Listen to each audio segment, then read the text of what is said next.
jangan pakai baju warna hijau, ganti dulu baru boleh masuk. Lalu dia jawab, iya, Nyai tadi memang ada di dalam. Ditanya tentang sebab-sebab gempa bumi di Bantul. Lah bayangin dong, saya kok bukan ahli geologi, bukan apa, tapi ya udah. Saya jawab, itu mungkin gempa bumi terjadi karena Nyai Roro Kidul itu dipaksa pakai jilbab. Memang kalau Gus Dur sudah bikin humor ya, waduh, humornya benar-benar berkelas ya. Nah, saya tidak akan bahas gempanya, karena saya juga bukan ahli geologi. Apalagi tentang jilbabnya, saya juga nggak mau bahas tentang jilbab lah.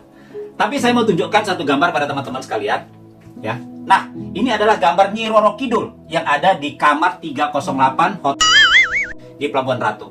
Saya pernah masuk ke sini bersama teman-teman saya. Dinding ruangan itu, seingat saya ya, penuh dengan lukisan beliau ini, dengan lukisannya Nyi Roro Kidul. Kamarnya sangat rawat, dan waktu saya dan teman-teman masuk itu ada aroma-aroma atau bau semacam dupa atau apalah itu ya. Nah, saya juga pernah suatu waktu ke Parangtritis. Di sana saya mau mandi-mandi di laut ya. Tapi sebelum masuk ke area itu saya dimarahin oleh warga lokal, oleh warga setempat. Kenapa? Karena kebetulan saya pakai baju warna hijau. Dan saya tidak tahu bahwa warna hijau itu dilarang masuk dan mandi di laut itu. Saya dibentak loh oleh warga setempat. Kamu, jangan pakai baju warna hijau. Ganti dulu baru boleh masuk. Jadi poin saya adalah beliau ini, Nyi Roro Kidul ini sangat dihormati oleh orang-orang tertentu ya. Apalagi kalau di daerah sana. Nah, yang saya mau bahas adalah apakah sosok Nyi Roro Kidul itu benar-benar ada? Jawaban saya adalah ada. Tapi dia itu bukan sosok perempuan yang ada dalam legenda-legenda itu. Dia itu adalah setan, iblis atau pengikutnya, yang mengambil rupa, yang menyamar menjadi sosok yang dikenal saat ini, yaitu perempuan cantik, sangat cantik berbaju hijau. Jadi itu sebenarnya adalah setan, tapi mengambil rupa, menyamar menjadi sosok Nyi Roro Kidul yang dikenal saat ini. Kenapa saya katakan seperti itu? Karena saya memegang iman Kristen ya. Dunia roh di dalam kekristenan itu hanya terbagi 4. Yang pertama itu adalah roh Allah ya. Dan Allah sendiri adalah roh gitu ya. Jadi Allah itu roh. Yang kedua, para malaikat yang diciptakan oleh Tuhan itu juga berada di dalam dimensinya dunia roh.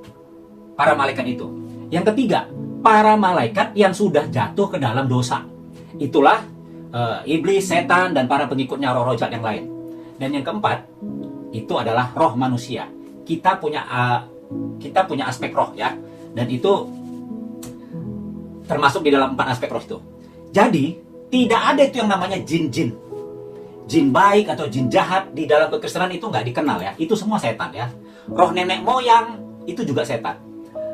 Di dalam tradisi saya itu ya, ada kadang-kadang itu upacara-upacara menggali tulang belulang, lalu itu ditarikan gitu ya, orang menari-nari, dan kadang-kadang ada yang sampai mengalami kesurupan.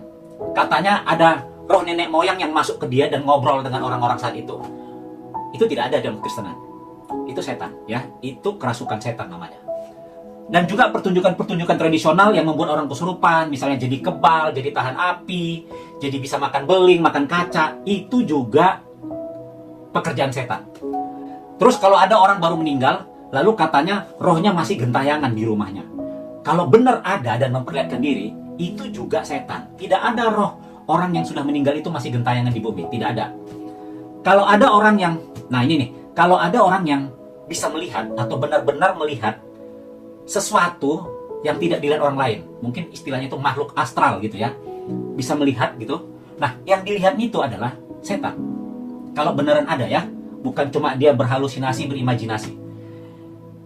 Yang pasti itu bukan malaikat. Karena kalau Tuhan mengutus malaikatnya, itu pasti di dalam rangka pemberitaan Injil, di dalam rangka meninggikan nama Tuhan Yesus. Tidak ada tuh hanya berdiri di sana melihat, mengamati begitu ya, mengamati di sana, tersenyum di sana. Kagak ada gitu malaikat. Selalu kalau malaikat diutus Tuhan, itu pasti di dalam rangka meninggikan Tuhan. Ada yang katanya penunggu rumah.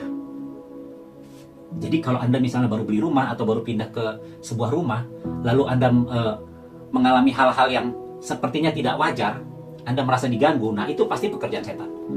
Apakah ada penunggunya? Mungkin saja. Apa yang harus dilakukan? Oh, tunggu dulu. Siapakah yang menunggu itu?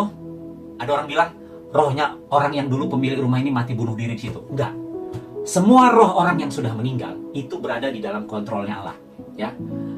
Baik dia sudah ke surga atau ke neraka. Nah, itu nanti satu pembahasan yang lain. Kemanakah roh orang yang sudah mati, ya. Tetapi yang pasti semua roh orang-orang yang sudah mati di dunia itu kembali di dalam kontrolnya Allah. Tidak ada yang berkeliaran di muka bumi ini. Jadi kalau ada bilang itu roh yang punya rumah dulu bunuh diri atau dia dibunuh di sana, itu bukan, itu setan, ya. Jadi bagaimana kalau Anda punya rumah seperti itu atau sudah tinggal di rumah seperti itu? Kalau Anda sudah percaya sama Tuhan Yesus, Anda doakan dengan penuh iman. Mohon sama Tuhan, usir roh jahat itu. Apakah kita bisa mengusir roh jahat? Tidak bisa. Yang bisa mengusir roh jahat, Tuhan Yesus, Roh Kudus. Tetapi kalau kita mohon kepada Tuhan, lewat kata-kata kita, di dalam nama Tuhan Yesus, aku mengusir semua roh jahat. Dia akan menggunakan kata-kata kita. Dia akan memberikan otoritas di sana. Jadi yang sebenarnya yang mengusir itu bukan kita, tetapi Tuhan sendiri, Roh Kudus, melalui kita. Kalau Anda merasa perlu teman, boleh sih, nggak apa-apa.